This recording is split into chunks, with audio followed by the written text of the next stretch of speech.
Welcome everyone, welcome to your reasoning class of WBSSC group C and D. তো আমরা কি কোথায় ছিলাম? আমরা চলছিলাম প্রপোজিশনকে নিয়ে। তো প্রপোজিশনের পার্ট 1 এবং পার্ট 2 আমরা কমপ্লিট করে ফেলেছি, এবং পার্ট 2 ভিডিওতে গিয়ে আমরা কমেন্টে যা দেখতে পেলাম যে তোমাদের কিছু একটু সমস্যা হচ্ছে, যে স্টেটমেন্টে অন্যান্য জিনিস অ্যাড করা হচ্ছে বা কিছু যাই হোক জিনিসটা তোমরা বুঝতে পারছো না। তো আজকের যে পার্ট 3 তে পড়াশোনা রয়েছে সেগুলো তো আমি পড়াবই, তার আগে পার্ট 2 তে তোমাদের যে কনফিউশন গুলো ক্রিয়েট হয়েছে সেগুলো আজকে আমি আগে একটু ক্লিয়ার করে নিই। ঠিক আছে? তো ক্লিয়ার অবশ্যই করব, তার আগে আমরা একটু দেখে নিই যে আমাদের কি কি হয়েছে আর কি কি বাকি আছে। সেই দিকে যদি আমরা একটু দেখতে যাই, তাহলে আমরা কিন্তু পাজল করে ফেলেছি, আমরা ব্লাড রিলেশন করে ফেলেছি, এবং আজকের ভিডিও করলে পরে কিন্তু আমাদের প্রপোজিশনও কমপ্লিট। এরপর থাকছে matching, odd one out, pictorial series and sequences. এই তিনটে চ্যাপ্টারকে আমরা পরপর একে একে করে নেব। ঠিক আছে? এবার আমি চলে আসছি আগের দিনের টপিকে। আগের দিনের টপিকে যদি আমি যাই, তাহলে আমি জাস্ট আজকের যে কোনো একটা স্টেটমেন্ট দিয়ে আমি তোমাকে একটা জিনিস বোঝাচ্ছি। ঠিক আছে? দেখো, প্রথম কথা আমি কি বলেছিলাম, স্টেটমেন্টই হচ্ছে কিং। এখানে কোনো দ্বিমত নেই, তোমরা নিজেরাও কমেন্ট করেছো যে আমি বলেছি স্টেটমেন্টে যেটা বলা থাকবে তার বাইরে অন্য কিছু আমি ভাবতে পারবো না, এটা বলেছিলাম, এটা আমি এখনো বলছি। ঠিক আছে? আমি জিনিসটা কি বোঝাতে চেয়েছি, আমি জিনিসটা বোঝাতে চেয়েছি তোমাদেরকে, সূর্য পশ্চিম দিকে ওঠে, যদি এরকম কিছু লেখা থাকে। আমরা কি জানি সূর্য পূর্ব দিকে ওঠে, বাট এখানে কি বলছে সূর্য পশ্চিম দিকে ওঠে। এবার স্টেটমেন্ট যদি কিং হয়, তোমাকে মেনে নিতে হবে যে সূর্য পশ্চিম দিকে ওঠে, এটাই সত্যি, তোমাকে এটাই সত্যি বলে মেনে নিতে হবে। তুমি এটার এগেনস্টে বলতে পারো না যে না সূর্য পশ্চিম দিকে ওঠে না, স্টেটমেন্ট তুমি ভুল বলছো, সূর্য পূর্ব দিকে ওঠে, আমি পূর্ব দিককে মনে রেখেই আমি কিন্তু আমার কাজ করব। সেটা ভুল, সেটা একদম ঠিক নয়, সেটা হচ্ছে ভুল করছো তুমি। আমি কি করেছি আগের দিনের ক্লাসে, একটা যেটা বিবৃতি রয়েছে সেই বিবৃতিটাকে আমি সাপোর্ট করার জন্য আমি কিছু জিনিস অ্যাড করেছি। আমি বিবৃতিটাকে চেঞ্জ করিনি, আমি বিবৃতিটাকে উল্টো করি, মানে উল্টে দিইনি। আমি বলছি না যে বিবৃতি কিং নয়, স্টেটমেন্ট কিং নয়, আমি সেটা একবারও বলছি না। ঠিক আছে? একটু জিনিসটা তোমাদের হয়তো বুঝতে কোথাও কনফিউশন হচ্ছে বা কিছু। এইবার আমি জিনিসটাকে আরো ক্লিয়ার করব আজকের ক্লাসে, তো পাজলড হয়েও না, দেখতে থাকো বিষয়টা। প্রথম কথা হচ্ছে, আমি যদি এই বিবৃতিটাকে ধরি, ধরো এখানে বলা রয়েছে শিক্ষাকে কি প্রতিরক্ষার মতো কেন্দ্রীয় সরকারের নিয়ন্ত্রণে আনা উচিত, বা আমি ধরে নিলাম যে এখানে বলেছে শিক্ষাকে কেন্দ্রীয় রক্ষার শিক্ষাকে কেন্দ্রীয় সরকারের অধীনে আনতে চাইছে। তাহলে এইটা হচ্ছে আমার স্টেটমেন্ট। এবার তোমরা যেটা বলছো, তোমাদের কথা অনুযায়ী তুমি বলছো যে আমি শুধু স্টেটমেন্টটুকু পড়লাম, আমি স্টেটমেন্টটুকু যেটুকু লাইনটা রিডিং দিলাম সেই একবার রিডিং এর ওপর বেস করে আমি কনক্লুশনে চলে আসবো। তুমি যদি একবার রিডিং এর ওপর বেস করে কনক্লুশনে চলে আসো, তাহলে এই চ্যাপ্টারটা জিন্দেগিতে বুঝতে পারবে না। ঠিক আছে? আমি কি বলছি, এই স্টেটমেন্টটাকে নিজের মতো করে বোঝার চেষ্টা করো। মানে কি শিক্ষা, মানে কি আমরা পড়াশুনো করছি, আমরা পরীক্ষা দিচ্ছি, আমরা লিখছি, এই টোটাল জিনিসটা হচ্ছে শিক্ষা। এরকম শিক্ষা নামক একটা বিষয়বস্তু আমাদের সমাজে রয়েছে। এবার শিক্ষা কে পরিচালনা করে? রাজ্য স্তরে পরিচালনা করা হয়। বিভিন্ন স্টেট গভর্নমেন্ট রয়েছে, তারা এক একটা স্টেট গভর্নমেন্ট এক এক রকম ভাবে চলছে। কেউ সরকারের ন্যাশনাল এডুকেশন পলিসি, কেন্দ্রীয় সরকারের, সেটাকে মেনে চলছে, কেউ মেনে চলছে না, তারা তাদেরকে নিজেদের মতো করে নিজেদের একটা এডুকেশন পলিসি বানিয়ে সেটাকে মেনে চলার চেষ্টা করছে। ঠিক আছে? তো এই হচ্ছে শিক্ষা। এবার এই যে সেন্টেন্সটা আমি কি করছি, এই সেন্টেন্সটাকে যাতে আমি আরো ক্লিয়ারলি নিজের মধ্যে বুঝতে পারি, তার জন্য আমি কি করছি, কিছু আরো সাপোর্টিং সেন্টেন্স এক্সট্রা অ্যাড করছি, যাতে এই লেখার মধ্যে যেটা বলতে চাইছে সেটা আমার নিজের কাছে ক্লিয়ার হয়, তোমাদের কাছে জিনিসটাকে যাতে ক্লিয়ার হয়। ঠিক আছে? বাট তোমরা কি বলছো, তোমরা বলছো যে না আমি সাপোর্টিং সেন্টেন্স অ্যাড করছি, মানে আমি এইটার মানেটাকে টোটাল চেঞ্জ করে দিচ্ছি। আমি কিন্তু মানে চেঞ্জ করছি না, আমি স্টেটমেন্ট যে কিং বলেছিলাম স্টেটমেন্ট কিংই আছে, কিন্তু আমাকে তো প্রশ্নটার উত্তর করতে হবে, কোনটা ঠিক কোনটা ভুল আমাকে বুঝতে হবে। সেই বোঝার জন্য আমি যদি শুধুমাত্র এটাকে একবার রিডিং দিয়ে চলে যাই, তাহলে আমি প্রশ্নের উত্তর বের করতে পারবো না। এইটাকে ক্লিয়ার করার জন্য, এইটার অন্তর্নিহিত মানেটা নিজের বোঝার জন্য আমাকে কি করতে হবে, বা প্রত্যেকটা স্টুডেন্টকে কি করতে হবে, কিছু সেন্টেন্স দিয়ে এই স্টেটমেন্টটাকে সাপোর্ট করতে হবে। আমি প্রত্যেকটা প্রশ্নে কিছু সাপোর্টিং সেন্টেন্স অ্যাড করেছি যাতে তোমরা বুঝতে পারো। আমি তোমারও কোনো মতবাদ সেখানে অ্যাড করিনি, আমি আমারও কোনো পার্টিকুলার নিজের মধ্যে যেটা চলছে সেরকম কিছু অ্যাড করিনি। স্টেটমেন্টে যেটা বলছে আমি সেটাকে সাপোর্ট করছি, আমি আরো দুটো তিনটে পয়েন্ট হয়তো সেখানে সাপোর্ট করে এটাকে স্টেটমেন্টটাকে আরো হাইটে তুলছি, মানে এটাকেই আমি সত্যি বানাচ্ছি, তারপরে গিয়ে আমি আনসারে আসছি। আমি যদি এই টোটাল চ্যাপ্টারটাকে দেখি না, এইখানে ইংলিশে এই চ্যাপ্টারগুলোকে কি বলা হয় জানো? ইংলিশে এই চ্যাপ্টারগুলোকে বলা হয় হচ্ছে ক্রিটিক্যাল রিজনিং। ইংলিশে এই চ্যাপ্টারগুলোর নাম হচ্ছে একত্রে এগুলোকে বলা হয় ক্রিটিক্যাল রিজনিং। তাহলে নাম ক্রিটিক্যাল থেকেই তুমি বুঝতে পেরে গেলে যে জিনিসটাও ক্রিটিক্যাল, অতটা সোজা নয়, তাই না? তাহলে আমাদের চিন্তা ভাবনাটা বা আমাদের কোয়েশ্চেনের আনসার করার বিষয়টা যদি আমরা শুধু এইটার ওপর বেস করে আমি যদি রিডিং দিয়েই উত্তর বের করার চেষ্টা করি, তাহলে এই ক্রিটিক্যাল রিজনিংটা অত ইজিলি সলভ হবে না, তোমার পরীক্ষার নম্বরটাও ক্রিটিক্যালি থেকে যাবে।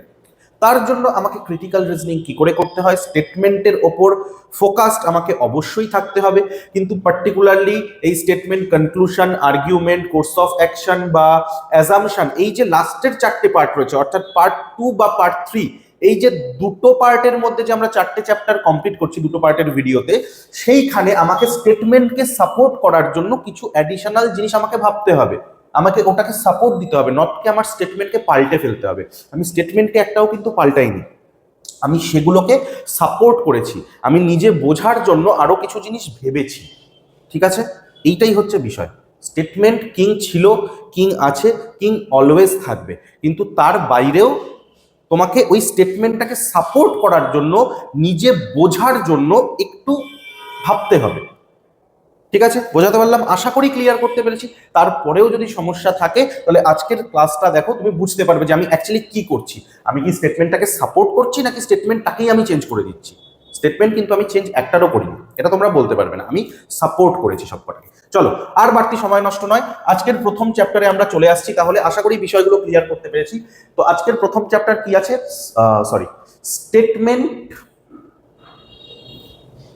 Statement and argument. ঠিক আছে, স্টেটমেন্ট অ্যান্ড আর্গুমেন্টের প্রথম প্রশ্ন, যেটা একটু আগে তোমাদেরকে দেখালাম, কি বলছে? শিক্ষাকে প্রতিরক্ষার মতো কেন্দ্রীয় সরকারের নিয়ন্ত্রণে আনা উচিত। মানে যেরকম ভাবে আমি একটু আগে তোমাদেরকে বোঝাচ্ছিলাম, শিক্ষা কি জিনিস? শিক্ষা আমরা পড়াশুনো করছি ছোটবেলা থেকে, পড়াশুনো করে 1 2 3 4 নার্সারি, তারপর নার্সারি 1 2 3 4, তারপর তোমার 5 6 7 8, বা তারপর কলেজ লেভেলের পড়াশুনো, এই জিনিসগুলো আমরা কি করছি, স্টেপ বাই স্টেপ পড়ছি। এইবার আমরা যারা বেঙ্গলি মিডিয়ামের স্টুডেন্ট আছি তারা কি প্রথমে প্রাইমারি স্কুলে পড়ছি, তারপরে ধরে নাও WBBSE যেটাকে বলা হয়, west bengal board of secondary এডুকেশনে পড়াশোনা করছি, তারপর ওয়েস্ট বেঙ্গল বোর্ডের আমরা হায়ার সেকেন্ডারি লেভেলের বোর্ডের আন্ডারে পড়াশোনা করছি, তারপর আমরা চলে যাচ্ছি কোথায়,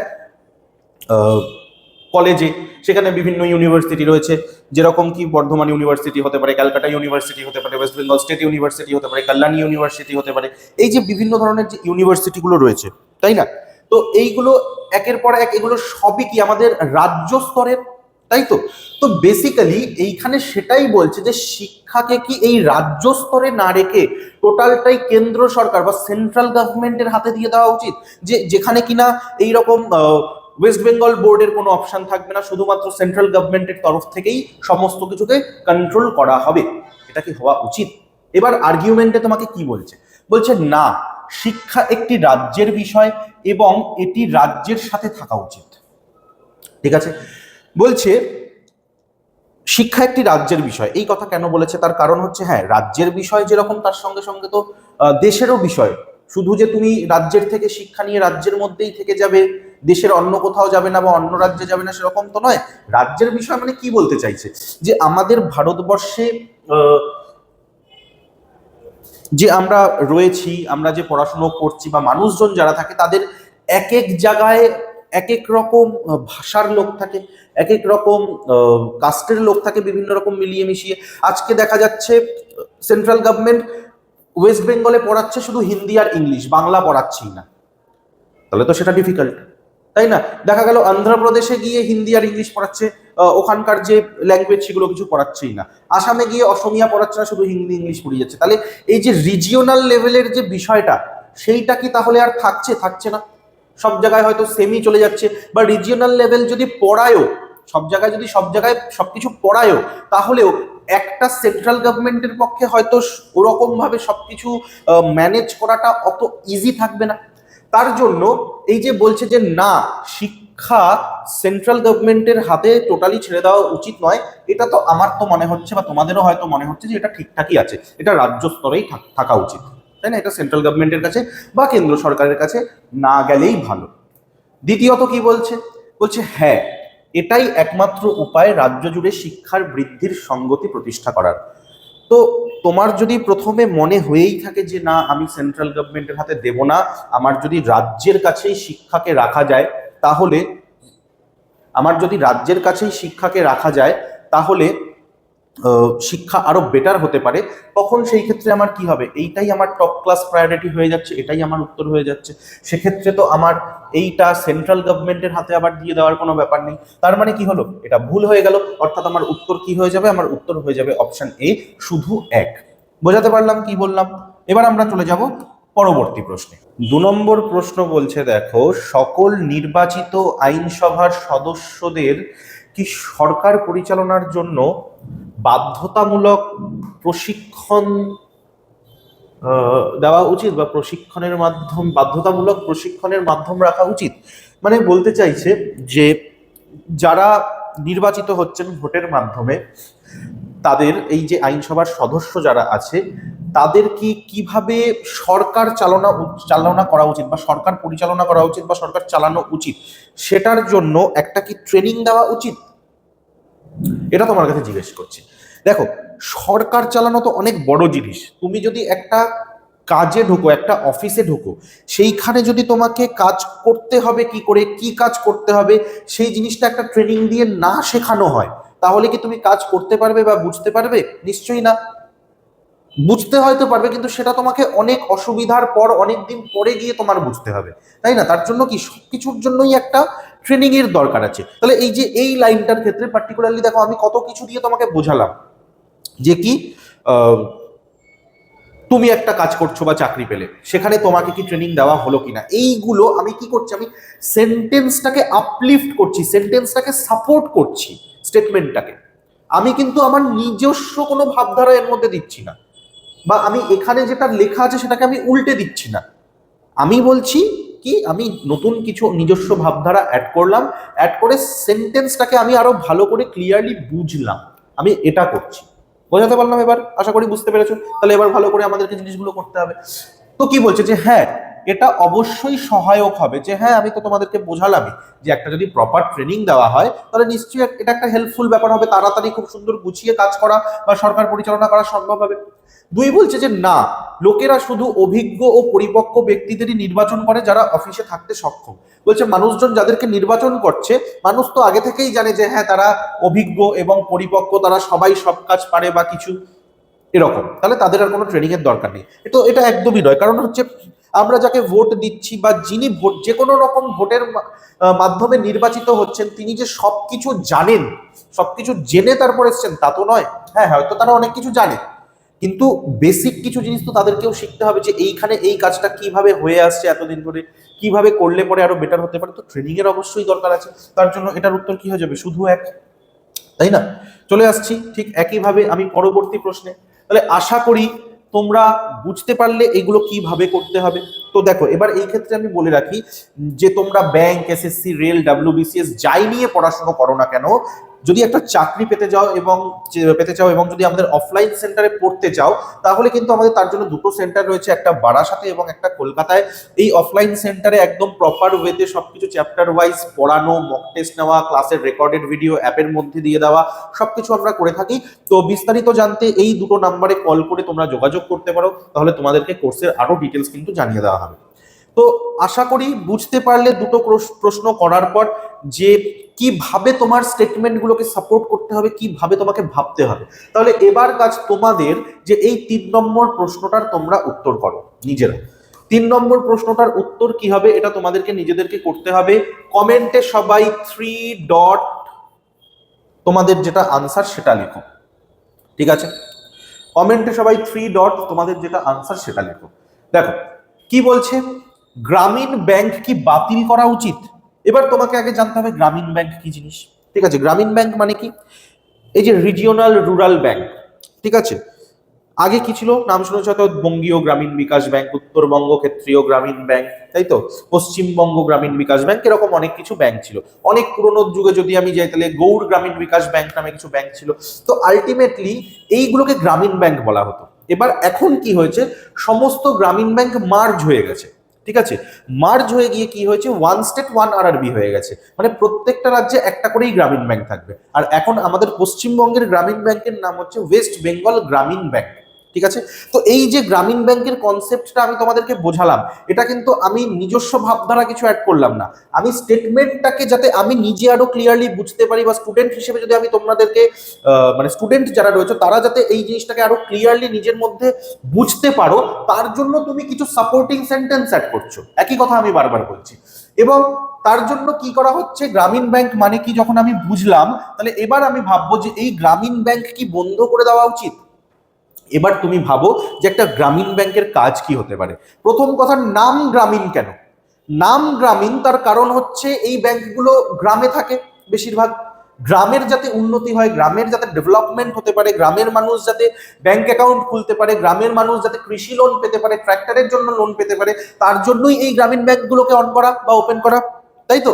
এবার এই গ্রামীণ ব্যাংক বন্ধ করে দিলে কি গ্রামে সব বড় বড় ব্যাংকগুলো সব জায়গায় আছে? তোমাদের কি হয় মনে হয়? তোমরাও অনেকে গ্রাম থেকে ভিডিও দেখছো, আশা করি তোমরা জানো যে গ্রামে শহরের মতো অত প্রচুর প্রচুর কিন্তু ব্যাংক নেই, খুব সামান্য কিছু ব্যাংক রয়েছে, এবং এই বিভিন্ন জায়গায় খুব রিমোট এরিয়াগুলোতে গ্রামীণ ব্যাংক রয়েছে। তাহলে এই গ্রামীণ ব্যাংক যদি আমরা বন্ধ করে দিই তাহলে তো সমস্যায় পড়তে হবে, তাই না? তো দেখা যাক আমাকে এখানে যুক্তিতে কি বলছে। যুক্তি বলছে হ্যাঁ, গ্রামীণ ব্যাংক আমরা বন্ধ করে দেবো, কারণ সেগুলি সঠিকভাবে চলছে না। দেখো, গ্রামীণ ব্যাংক চলছে কি চলছে না সেটা পরের কথা, যদি সঠিকভাবে না চলে তাহলে সরকারকে সঠিকভাবে চালানোর জন্য যা যা করা উচিত সেগুলো করতে হবে। সঠিকভাবে চলছে না বলে আমি বন্ধ করে দেবো তা তো নয়, সঠিকভাবে চালানো যেতে পারে, এবার কি করলে সঠিকভাবে চলবে সেটা আমাদেরকে ভাবতে হবে বা সরকারকে ভাবতে হবে। দুই বলছে যে না, কারণ তারা গ্রামের উন্নয়ন করবে। তো হ্যাঁ, গ্রামীণ ব্যাংকে তো বানানো হয়েছিলই সেই জন্য যাতে তারা গ্রামের উন্নয়ন করতে পারে, তাই না? তাহলে আজকে আমরা যদি গ্রামীণ ব্যাংক বন্ধ করে দিই তাহলে সেই উন্নয়নে তো বাধা চলে আসবে, গ্রামীণ ব্যাংক তার মানে বন্ধ করা যাবে না। তাই এটার ক্ষেত্রে উত্তর হবে যে না, গ্রামীণ ব্যাংক বন্ধ করা যাবে না, কারণ তারা গ্রামের উন্নয়ন করবে। তাহলে এটার উত্তর হয়ে যাবে অপশন বি, শুধুমাত্র 2। পার্থক্যটা বোঝাতে পারছি যে স্টেটমেন্টকে কিং রাখার জন্য আমি কি কি নিজস্ব ভাবধারা অ্যাড করে স্টেটমেন্টটাকে আরো সঠিক করার চেষ্টা করছি, এটাই হচ্ছে ব্যাপার। আমাদেরকে এইভাবে জিনিসটাকে ভাবতে হবে, নেগেটিভলি নয়, ঠিক আছে? চলো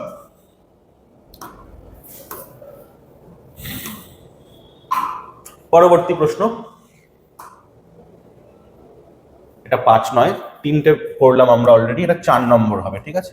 4 নম্বর কোয়েশ্চেন হবে। ওকে, কি বলছে, কোনো একটি বড় শহরে কি কেবল একটি সংস্থাকে পরিবহন ব্যবস্থা চালানোর অনুমতি দেওয়া উচিত? এটুকু হচ্ছে আমার একটা স্টেটমেন্ট। এবার আমি আমার নিজস্ব ভাবধারা অ্যাড করছি, দেখো স্টেটমেন্টটাকে ভুল প্রমাণ করছি। কি বলছি, কলকাতা শহর, কলকাতা শহরে সরকারি বাস চলছে, কলকাতা শহরে প্রাইভেট কিছু বাস চলছে, বড় বড় মিনি বাস চলছে, ঠিক আছে, বাইক ট্যাক্সি চলছে, ওলা উবের র্যাপিডোতে 4 চাকা গাড়ি চলছে, রিক্সা চলছে, টোটো চলছে, মেট্রো চলছে, ট্রেন চলছে, ট্রেনের মধ্যেও আবার কি লোকাল ট্রেন আছে, এক্সপ্রেস ট্রেন আছে, আবার প্যাসেঞ্জার ট্রেন আছে, লালগোলা লোকাল রয়েছে, বা ধরে নাও কিছু মেমু ট্রেন রয়েছে, এক্সেট্রা এক্সেট্রা এক্সেট্রা, অনেক কিছু রয়েছে। এবার এখন কি রয়েছে, এখন ধরে নাও ডাব্লিউবিটিসি একটা কোম্পানি রয়েছে, তাই তো, যারা লোকালে সরকারি বাস দেখছে, বা ধরে নাও এসবিএসটিসি একটা কোম্পানি রয়েছে, নাম শুনেছো নিশ্চয়ই, বা ধরে নাও এনবিএসটিসি একটা কোম্পানি রয়েছে, যেগুলো নর্থ বেঙ্গল সাইডে বেশি চলে, কলকাতাতেও চলে, ঠিক আছে? তারপর ধরে নাও এটা তো বাসের কথা গেল, তারপর কি হচ্ছে, কিছু প্রাইভেট বাস রয়েছে। এবার প্রাইভেট বাসের মধ্যে কিছু বড় বাস রয়েছে, আবার কিছু মিনি বাস রয়েছে, যেগুলো কলকাতা শহরে লাল রঙের দেখতে পাওয়া যায়, লাল বা খয়েরি রঙের, তাই না? এরপর যদি তুমি ক্যাবে চলে আসো, ক্যাব বা বাইক ট্যাক্সিতে চলে আসো, তুমি কি পাচ্ছ, ওলা পাচ্ছ, উবের পাচ্ছ, ঠিক আছে, তারপর কি ইনড্রাইভ পাচ্ছ, তারপর কি র্যাপিডো পাচ্ছ, ঠিক আছে। এরপর যদি তুমি ট্রেনে চলে আসো, ট্রেনও বিভিন্ন ধরনের আছে। ট্রেনকে ইন্ডিয়ান রেলওয়েজ অপারেট করছে। ট্রেনের মধ্যে কি আসছে, লোকাল আসছে, তারপর কি এক্সপ্রেস আসছে, তারপর কি মেল আসছে, তারপর কি প্যাসেঞ্জার আসছে, এক্সেট্রা এক্সেট্রা অনেক কিছু আসছে। আমি জিনিসটাকে বোঝার চেষ্টা করছি ইন ডিটেলসে, আমি স্টেটমেন্টকে চেঞ্জ করছি না। এবার বলছে এই এখন কি হচ্ছে, এখন এই জিনিসগুলোর মালিকানা আলাদা আলাদা এক একজনের কাছে রয়েছে। ডব্লিউবিটিসি একটা কোম্পানি, এসবিএসটিসি একটা কোম্পানি, এনবিএসটিসি একটা company, OLA, Uber, Rapido, inDrive এগুলো আলাদা আলাদা এক একটা কোম্পানি। ট্রেন ইন্ডিয়ান রেলওয়েজ এটাকে অপারেট করছে।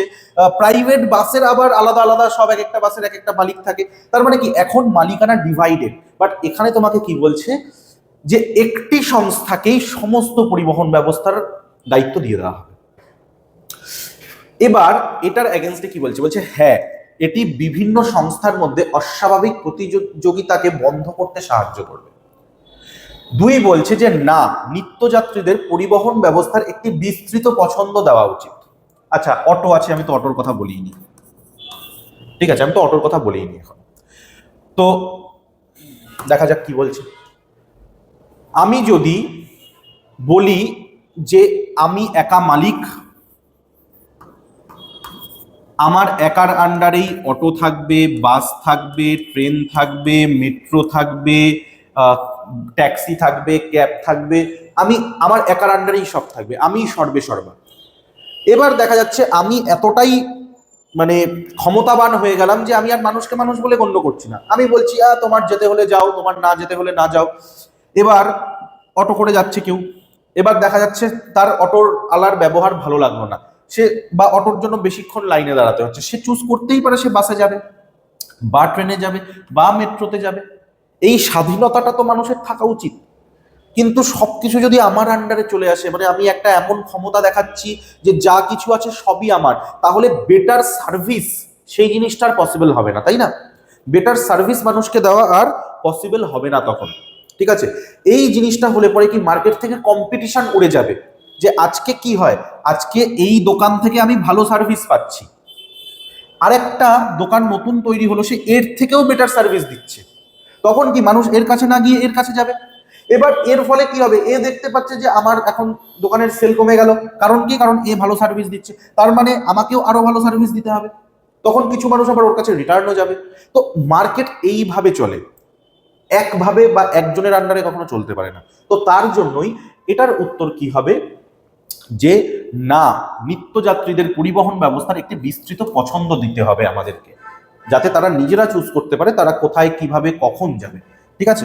সবকিছু একজনের আন্ডারে দিয়ে দেওয়া উচিত নয়, বোঝা গেল?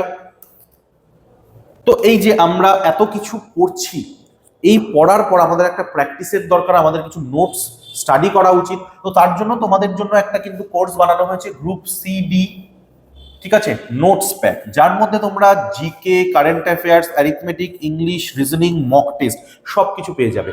দাম রাখা হয়েছে মাত্র 299 টাকা। এটা তোমরা কি করতে পারো, প্লে স্টোর থেকে প্রতিষ্ঠা অ্যাপটা ইনস্টল করে নিতে পারো। ইনস্টল করে তোমরা ওখান থেকে ডাইরেক্ট জিনিসটাকে পারচেস করতে পারবে, অথবা যদি মনে করো যে না আমি অত ঝামেলায় যাবো না, তাহলে আমাদেরকে ডাইরেক্ট কল করে নেবে, কিভাবে কি করতে হবে না করতে হবে আমরা তোমাদেরকে বলে দেবো, বোঝা গেল? তাহলে এই যে ছিল এতক্ষণ পড়াশুনো, এটা আমার ছিল কি স্টেটমেন্ট অ্যান্ড আর্গুমেন্ট। আমি তর্ক করলাম, যুক্তি তর্ক, ঠিক আছে। এবার আমাকে আসতে হবে স্টেটমেন্ট অ্যান্ড অ্যাজাম্পশনে। দেখো কি বলছে, বলছে শিশুরা এখন শিক্ষকদের দ্বারা বেশি অনুপ্রাণিত হয়। শিশুরা এখন শিক্ষকদের দ্বারা বেশি অনুপ্রাণিত হয়, এটা কেন অনুমান করতে বলছে তোমাকে। বলছে এক, শিশুরা আচ্ছা আমি স্টেটমেন্টটা একটু ক্লিয়ার করে ভালো করে বুঝিয়ে দিই। শিশুরা এখন শিক্ষকদের দ্বারা বেশি অনুপ্রাণিত হয়, মানে শিশুরা কোথায় যাচ্ছে, স্কুলে যাচ্ছে। স্কুলে গিয়ে কি হয়, মানে আমরা টিচারদের, ছোট বয়সে যখন আমরা থাকি টিচারদেরকে আমরা রেসপেক্ট করি, টিচাররা যা বলে সেইভাবে আমরা চলার চেষ্টা করি, টিচাররা যেইভাবে পড়াচ্ছে, যা আমাদেরকে শেখাচ্ছে আমরা সেগুলোই শিখছি, শিখে বড় হয়ে আমরা সেগুলোকে অ্যাপ্লাই করছি, তাই না? তাহলে আমরা কোথাও না কোথাও গিয়ে আমাদের জীবনে শিক্ষকদের অবদান একটা ভালো মাত্রায়, মানে মনে করি যে শিক্ষকদের আমাদের জীবন ডেভেলপমেন্টের পিছনে অনেকটা বেশি অবদান রয়েছে, তাই না? আজকে আমাকেও যদি কেউ কিছু না শেখাতো তাহলে আমিও হয়তো তোমাদেরকে পড়াতে পারতাম না। তো আমার জীবনেও হয়তো শিক্ষকদের অবদান রয়েছে, তাই আমি আজকে এই জিনিসটা করতে পারছি। সেম ভাবে তোমরাও যে ভিডিও দেখছো, তোমরাও যে পড়াশোনা শিখছো, শিখতে পারার পর তোমরাও ভবিষ্যতে যখন গিয়ে পরীক্ষা দেবে, পাশ করবে, তখন এই যে তোমরা যাদের যাদের থেকে পড়লে, ঠিক আছে, তারাও হয়তো কিছু এফেক্ট ফেললো বলেই তুমি জিনিসগুলো শিখতে পেরেছো, বা তুমি পরীক্ষায় পাশ করতে পারছো, চাকরি করতে পারছো, তাই না? তো এই যে শিশুরা শিক্ষকদের থেকে কি হচ্ছে, অনুপ্রাণিত হচ্ছে। তার কারণ কি? কারণ শিশুরা শিক্ষকদেরকে আদর্শ মনে করে। অবশ্যই আজকে যদি তুমি একটা টিচারকে আইডিয়ালাইজ না করো, তুমি যদি তাদেরকে সম্মান না করো, তাহলে তোমার তার কাছ থেকে কিছু শেখারই ইচ্ছে থাকবে না। কে টিচার, আমার পোষায় না, ওকে আমি শুনবো না, স্যার পড়াচ্ছে পড়াক, আমার কি আছে। তাহলে তুমি কোনোদিন তাতে কিছু শিখতে পারবে না। কিন্তু তুমি যদি মনে করো যে না, আজকে আমি ক্লাসে এসেছি, আমাকে পড়তে হবে, আমাকে শিখতে হবে, এই টিচার খুব ভালো, উনি যেহেতু শিক্ষক, উনি একটা পজিশনে রয়েছেন, আমি ওনাকে রেসপেক্ট করি, ওনার কে রেসপেক্ট করে যদি আমি ওনার পড়ানো জিনিসগুলোকে পড়ি, তাহলে আজকে আমি অনেক কিছু শিখতে পারবো, তাই না? তো এই যে শিক্ষকদেরকে যদি শিশুরা আদর্শ মনে করে, তার মানে কি শিক্ষকদের থেকে শিশুরা অনুপ্রাণিত হলো। তো এটা তো একদমই ঠিক, ঠিক আছে। দুই কি বলছে, শিশুদের সময়ের বেশিরভাগ বিদ্যালয়ে কাটে। দেখো, বিদ্যালয়ে তো শিশুরা যায় অবশ্যই, বেশিরভাগ মানে কি, পুরো সময়ের বেশিরভাগ টাইম, কিন্তু সেটা তো সত্যি নয়, তাই না? একটা দিনের 24 ঘন্টার মধ্যে বাচ্চারা স্কুলে থাকছে কতক্ষণ, 5 ঘন্টা বা 6 ঘন্টা। তো 24 ঘন্টার মধ্যে 5 ঘন্টা 6 ঘন্টাটাকে বেশিরভাগ টাইম বলা যেতে পারে না, তাই না? তার জন্য 2 নম্বরটা কিন্তু ঠিক নয় যথাযথভাবে। প্রথমটাই শুধুমাত্র প্রপারলি ঠিক হচ্ছে, তাই শুধু এক হয়ে যাবে কিন্তু আমাদের এটার ক্ষেত্রে আনসার। বোঝা গেল তাহলে কিভাবে ভাবতে হবে? এইবার প্রত্যেকটা কোয়েশ্চেন তোমরা আগে নিজেরা আনসার করবে, ঠিক আছে? 6 নম্বর প্রশ্ন তোমাদের জন্য রয়েছে। তো 6 নম্বর প্রশ্ন কি করতে হবে, একটু তোমরা পড়ো, পড়ে এটাকে আনসার করার চেষ্টা করো। দেখো কি বলছে, কি বলছে পড়ো তোমরা নিজেরা। বলছে ইঞ্জিনিয়ার হওয়া খুবই সহজ, আমি ইঞ্জিনিয়ার হতে চাই না। ইঞ্জিনিয়ার হওয়া খুবই সহজ, আমি ইঞ্জিনিয়ার হতে চাই না, এই লাইনটার মাঝখানে কি বলতে চাইছে? যে যেই একজন লোক আছে, তার কাছে ইঞ্জিনিয়ারিং পড়ে ইঞ্জিনিয়ার হওয়াটা কোনো একটা বড় কাজ নয়, ইজিলি হয়ে যাওয়া যায়। কিন্তু এই যে যেই জিনিসটা ইজিলি হয়ে যাওয়া যায়, সে সেটা করতে চাইছে না। এটার মানে তো এটাই, আমি স্টেটমেন্টটাকে সাপোর্ট করলাম এক্সট্রা কিছু লাইন দিয়ে, সেন্টেন্স দিয়ে, আমি কিন্তু কোনো স্টেটমেন্টটাকে ভুল বললাম না, ঠিক আছে? এবার আমি ইঞ্জিনিয়ার হতে চাই না, তার মানে কি আমি অন্য কিছু হতে চাই, আমি চাকরি করতে চাই, বা আমি ব্যবসা করতে চাই, বা আমি প্রধানমন্ত্রী হতে চাই, বা আমি মুখ্যমন্ত্রী হতে চাই, কিন্তু আমি ইঞ্জিনিয়ার হতে চাই না, কারণ ওটা হওয়া খুবই সহজ। যেটা সোজা জিনিস সেটা আমি হতে চাই না, আমি কঠিন পথ ধরে গিয়ে আমি কিছু একটা অ্যাচিভ করতে চাই। লাইনটার মানে আমাকে এরকমই কিছু বোঝাচ্ছে। হ্যাঁ, আমি নিজস্ব ভাবধারা অ্যাড করেছি, কিন্তু সেটা নিজে বোঝার জন্য, শুধু সেন্টেন্স পড়ে উত্তর হয় না, ঠিক আছে? ওকে, একজন পেশাদারী হওয়ার আকাঙ্ক্ষা রাখে। এক বলছে, মানে 1 নম্বর বলছে তিনি ইঞ্জিনিয়ার হতে চায় না, তার মানে তিনি একজন পেশাদারী হওয়ার আকাঙ্ক্ষা রাখছে, ঠিক আছে। 2 বলছে একজন যেটি পরিশ্রম মনে করে, একজন যেটি পরিশ্রম করে পাওয়া যায় সেটি পেতে চায়। এবার দেখো, ইঞ্জিনিয়ার হওয়া খুবই সহজ, আমি ইঞ্জিনিয়ার হতে চাই না, এই লাইনটায় সে চাকরি করতে চায়, এরকম কি কিছু বলা রয়েছে? এরকম কি কিছু বলা রয়েছে যে সে চাকরি করতে চায়? কিচ্ছু বলা নেই, সে ইঞ্জিনিয়ার হতে চায় না বলেছে। সে তো ব্যবসাও করতে পারে, সে তো মুখ্যমন্ত্রীও হতে পারে, সে চাকরিই করবে এরকম কোথাও বলা নেই। আর তুমি এটাও ঠিক করে নিতে পারো না যে সে পেশাদারি বা চাকরি পাওয়ার আকাঙ্ক্ষা রাখছে, তার মানে স্টেটমেন্টের হিসেবে কিন্তু এটা আমার ঠিক নয়, এটা আমার ভুল।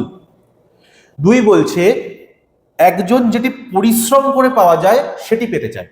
তাহলে ও ইঞ্জিনিয়ার হতে চায় না কেন? ও ইঞ্জিনিয়ার হতে চায় না কারণ ইঞ্জিনিয়ার হওয়াটা খুবই সহজ, তাই চায় না। তার মানে কি, যেটা কঠিন সে সেটা করতে চায়। তার মানে এখানে তো সেটাই বলেছে যে যেটি পরিশ্রম করে পাওয়া সম্ভব সে সেটি পেতে চায়, তার মানে এই স্টেটমেন্টের হিসেবে এটা আমার ঠিক। তাহলে এটার আনসার কি হয়ে যাবে? অপশন বি, শুধু 2 ঠিক। তো যারা যারা অপশন বি করেছিলে তাদেরটা একদম ঠিক আছে 6 নম্বর প্রশ্নের ক্ষেত্রে, ঠিক আছে। চলে আসছি আমি পরবর্তী প্রশ্নে। কি বলছে 7 নম্বর, কি বলছে 7 নম্বরটা তোমরা লেখো, লিখে তোমরা 7 নম্বরটা আনসার করার চেষ্টা করো। এবার আমি আসছি সলিউশন। কি বলছে? বলছে এক্স কোম্পানির কফির স্বাদ বেশি বিজ্ঞাপন দেওয়া ওয়াই কোম্পানির কফির স্বাদের তুলনায় অনেক ভালো। এটার মানে কি? দুটো কোম্পানি রয়েছে, এক্স এবং ওয়াই। তুমি যদি টেস্টের কথা বলো তাহলে কি বলছে? এক্স কোম্পানির কফির স্বাদ বেশি বিজ্ঞাপন দেওয়া ওয়াই কোম্পানির কফির স্বাদের তুলনায় অনেক ভালো। মানে টেস্ট এক্স কোম্পানির বেশি, ওয়াই কোম্পানির কম। কিন্তু অ্যাডভার্টাইজমেন্ট এক্স কোম্পানির কম, ওয়াই কোম্পানির বেশি। এটা হচ্ছে তোমাকে বলে দিয়েছে। এবার তুমি যদি ভাবো, এরকম মার্কেটে অনেক জিনিস আছে না, যেগুলোর অ্যাডভার্টাইজমেন্ট দিচ্ছে প্রচুর পরিমাণে, এবং অ্যাডভার্টাইজমেন্ট দিচ্ছে বলে মানুষ সেগুলোকে জানতে পারছে, তাই না? মানুষ জানতে পারছে যে হ্যাঁ এই জিনিসটা আছে, এই জিনিসটার অ্যাড চলছে, তার মানে জিনিসটা ভালো, আমি খাই, আমি ওই জিনিসটাই খাবো। কিন্তু হয়তো এরকম অনেক জিনিস আছে যেগুলোর কোনো অ্যাডভার্টাইজমেন্ট হচ্ছে না, যেগুলো মানুষ জানতেই পারছে না, সেইটার টেস্ট অনেক বেটার। মনে হয় আছে কি? আলবাত আছে। পুরো বিশ্ব জুড়েই জিনিসটা এরকম ভাবেই চলছে, এটা ধ্রুব সত্য, তাই না? তো তার জন্য এখানে এবার অনুমানে কি বলছে? বলছে যদি পণ্য ভালো না হয় তাহলে বিজ্ঞাপনে বেশি খরচ করা হয়।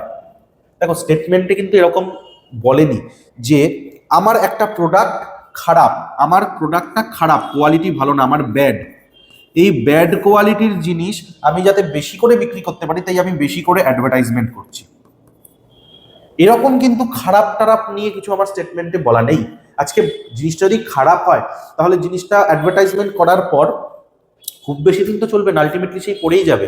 আর সবকিছু কি হচ্ছে? সরকারের তরফ থেকে একটা অ্যাপ্রুভাল পাচ্ছে প্রপার, তারপরে গিয়েই তো জিনিসটা সেল হচ্ছে। এমনি এমনি বললো আর সেল করে দিল তা তো নয়, তাই না? তো পণ্য খারাপ বলেই অ্যাডমিশন বলছি, অ্যাডভার্টাইজমেন্টে বেশি টাকা খরচ করা হচ্ছে তা কিন্তু নয়। তাহলে এটা কিন্তু আমার সম্পূর্ণ ভুল তথ্য। তারপর কি বলছে? কিছু ভালো লোক বিজ্ঞাপনের প্রতি আকৃষ্ট হয়ে পণ্য কেনে। ভালো লোক বলছি, কিছু লোক বিজ্ঞাপনের প্রতি আকৃষ্ট হয়ে পণ্য কেনে। তো এটা তো আমি প্রথমেই বললাম, এটা তো সত্যি কথা। আজকে তুমি অ্যাডভার্টাইজমেন্ট দেখছো তাই তুমি কিনছো। আজকে তুমি ক্লাসমেটের খাতার অ্যাডভার্টাইজমেন্ট দেখছো তাই তুমি ক্লাসমেটের খাতার খোঁজ করছো দোকানে গিয়ে। কে জানে, হয়তো অন্য একটা কোম্পানি আছে যে আরো মোটা পৃষ্ঠা, তার থেকে হয়তো অনেক কম দামে প্রোভাইড করছে, বাট ওটার কথা তুমি জানোই না, তাই তুমি ক্লাসমেটের খাতা কিনে নিয়ে চলে আসছো, তাই না? তো বিষয়টা হচ্ছে এরকম যে কিছু লোক বিজ্ঞাপনের বা অ্যাডভার্টাইজমেন্ট দেখে কিন্তু জিনিস কিনছে, এটাই কিন্তু কোনো মিথ্যে নেই। বোঝা গেল বিষয়গুলো? চলে আসছি আমরা পরবর্তী প্রশ্নে। 8 নম্বর প্রশ্ন, নিজেরা আনসার করবে। কি বলছে? 8 নম্বর প্রশ্নের উত্তর কি হবে? নিজেরা আনসার করো, কমেন্টে আমাদেরকে জানাও ঠিক উত্তরটা। দেখো, টিভির মনোরঞ্জন মূল্যের পাশাপাশি শিক্ষার মূল্যকে অবজ্ঞা করা যায় না। আচ্ছা, 8 নম্বরটা আমি করিয়ে দেব না, 8 নম্বরটা তোমাদের HW থাকবে, ঠিক আছে? 8 নম্বরটা তোমাদের HW। ছোটবেলা থেকে আমরা দেখে আসছি, ছোটবেলা থেকে অনেক রচনা পড়ে এসেছি, টিভির ভালো, টিভির খারাপ, আমরা টিভির ভালোটা নিচ্ছি না, আমরা টিভির খারাপটা নিচ্ছি। তো এটা তোমাদের জন্য থাকলো যে 8 নম্বরের উত্তরটা কি হবে, HW। তোমরা আমাকে সবাই যারা যারা ভিডিও দেখছে আমার প্রত্যেকের কমেন্ট চাই। দেখো, তোমরা কমেন্ট করেছো যে তোমাদের 2 নম্বরটা মানে পার্ট 2 ভিডিওটা বুঝতে অসুবিধা হয়েছে, কেন আমি নিজস্ব ভাবধারা সেখানে অ্যাড করেছি সেটা যখন আমি তোমাদেরকে বুঝিয়ে ক্লিয়ার করে দিয়েছি এই ভিডিওতে, তাহলে আমিও এক্সপেক্ট করব যে আমি যখন তোমাদেরকে একটা HW দিচ্ছি সেটার উত্তর সবাই কিন্তু আনসারে আমাকে জানাবে, ঠিক আছে? তাহলে বোঝা গেল 8 নম্বরটা তোমাদের হোমওয়ার্ক, 8 নম্বরটা তোমরা আমাকে জানাও। এবার আমি আজকের লাস্ট কোয়েশ্চেন 9 নম্বর, সেটা আমি একটু তোমাদেরকে সলভ করিয়ে দিই, ঠিক আছে? চলো কি বলছে দেখা যাক। রোগীর অবস্থা অপারেশনের পর উন্নত হবে। অর্থাৎ আমি কি বুঝলাম? একজন রোগী আছে, হয়তো সে হসপিটালাইজড, তার সিচুয়েশন খুব ভালো নয়, ভালো নয় কি এখন ভালোই নয় সিচুয়েশন। তাহলে সিচুয়েশন ভালো হবে কখন হবে? অপারেশন হবে তারপরে তার সিচুয়েশন ভালো হবে, তাছাড়া ভালো হওয়ার সম্ভাবনা নেই। ডাইরেক্ট বলেই দিয়েছে অপারেশনের পর তার সিচুয়েশন ভালো হবে। তো কি বলছে? রোগীর এই অবস্থায় অপারেশন করা যেতে পারে, এটা হচ্ছে 1 নম্বর। 2 নম্বর বলছে রোগীর এই অবস্থায় অপারেশন করা যেতে পারে না। তাহলে তোমাকে যখন প্রশ্নে ডিরেক্ট বলে দিয়েছে অপারেশনের পরে রোগীর অবস্থার উন্নতি হবে, তার মানে কি অপারেশন করা যেতে পারে বলেই বলেছে অপারেশন করতে হবে তারপরে রোগীর অবস্থা উন্নত হবে। তার মানে কি 1 নম্বরটা একদম ঠিক, 2 নম্বরটা একদম ভুল, তাই না? তো এটাই হচ্ছে প্রপোজিশনের আমাদের লাস্ট ক্লাস ছিল। যেটা আমরা ক্লিয়ারলি বললাম যে এই ধরনের প্রশ্ন কিন্তু প্রপোজিশন থেকে আসতে পারে। সেকেন্ড ভিডিওর যেটা তোমাদের কনফিউশন ছিল সেটা মিটাতে পারলাম কিনা সেটা আমাদেরকে কমেন্টে অবশ্যই জানাও যে হ্যাঁ স্যার এবার ক্লিয়ার হয়েছে, এবার বুঝতে পেরেছি। তাহলে কিন্তু আমাদের কাছেও জিনিসটা ক্লিয়ার হবে যে তোমাদের মনের ভেতরে কে চলছে। পরবর্তী ভিডিও নিয়ে খুব শীঘ্রই আমি আবার তোমাদের কাছে আসব। তো আমারও জানা দরকার যে কোন চ্যাপ্টারটা তোমরা আগে চাইছো। তো সেটা আমাদেরকে ইমিডিয়েটলি আজকালের মধ্যে কমেন্ট করে জানাও যে বাকি যে এখনো 3টে চ্যাপ্টার বাকি রয়েছে কোন চ্যাপ্টারটা তোমরা আগে ভিডিও চাইছো, সেই হিসেবে কিন্তু আমরা পরবর্তী ভিডিওটা তোমাদের চয়েসের উপর ডিপেন্ড করে নিয়ে আসবে। ঠিক আছে, চলো সুখে থেকো, ভালো থেকো, দেখা হচ্ছে পরের ভিডিওতে, টাটা।